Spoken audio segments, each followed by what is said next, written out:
شروع اللہ کا نام لے کر جو بڑا مہربان نہایت رحم والا ہے۔ الف لام را، یہ کتاب روشن کی آیتیں ہیں۔ ہم نے اس قرآن کو عربی میں نازل کیا ہے تاکہ تم لوگ سمجھ سکو۔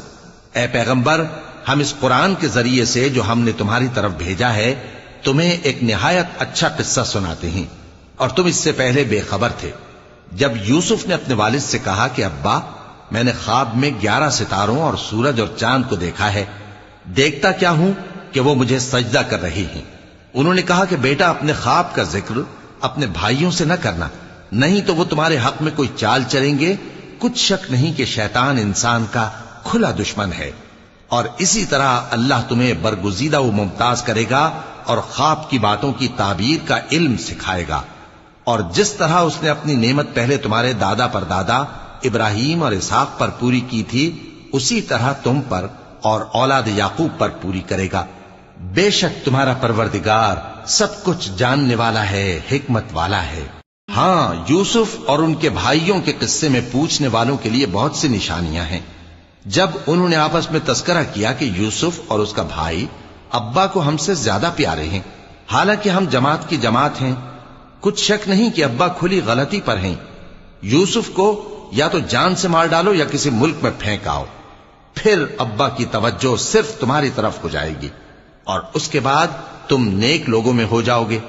ان میں سے ایک کہنے والے نے کہا کہ یوسف کو جان سے نہ مارو، کسی اندھے کنویں میں ڈال دو کہ کوئی راہگیر اسے نکال کر کسی دوسرے ملک میں لے جائے گا۔ اگر تم کو کرنا ہی ہے تو یوں کرو۔ یہ مشورہ کر کے وہ اپنے والد سے کہنے لگے کہ ابا جان، کیا سبب ہے کہ آپ یوسف کے بارے میں ہمارا اعتبار نہیں کرتے، حالانکہ ہم اس کے خیر خواہ ہیں؟ کل اسے ہمارے ساتھ بھیج دیجئے کہ خوب میوے کھائے اور کھیلے کودے، ہم اس کے نگہبان ہیں۔ انہوں نے کہا کہ یہ امر مجھے غمناک کیے دیتا ہے کہ تم اسے لے جاؤ، یعنی وہ مجھ سے جدا ہو جائے، اور مجھے یہ بھی خوف ہے کہ تم کھیل میں اس سے غافل ہو جاؤ اور اسے بھیڑیا کھا جائے۔ وہ کہنے لگے کہ اگر ہماری موجودگی میں کہ ہم ایک طاقتور جماعت ہیں اسے بھیڑیا کھا گیا تو ہم بڑے نقصان میں پڑ گئے۔ غرض جب وہ اس کو لے گئے اور اس بات پر اتفاق کر لیا کہ اس کو اندھے کنویں میں ڈال دیں، اور ہم نے یوسف کی طرف وحی بھیجی کہ ایک وقت ایسا آئے گا کہ تم انہیں ان کے اس سلوک سے آگاہ کرو گے، اور ان کو اس وحی کی کچھ خبر نہ ہوگی۔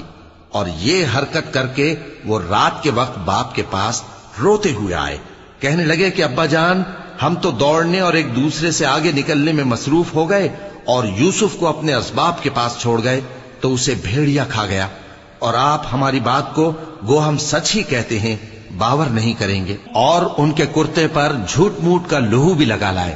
یعقوب نے کہا کہ یوں نہیں ہے، بلکہ تم اپنے دل سے یہ بات بنا لائے ہو۔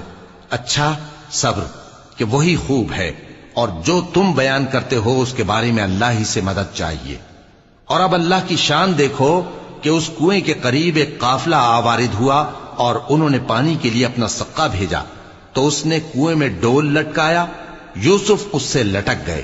وہ بولا، زہے قسمت، یہ تو ایک لڑکا ہے، اور اس کو قیمتی سرمایہ سمجھ کر چھپا لیا۔ اور جو کچھ وہ کرتے تھے اللہ کو خوب معلوم تھا، اور انہوں نے اس کو تھوڑی سی قیمت یعنی معدود چند درہموں پر بیچ ڈالا، اور وہ اس سے بیزار ہو رہے تھے۔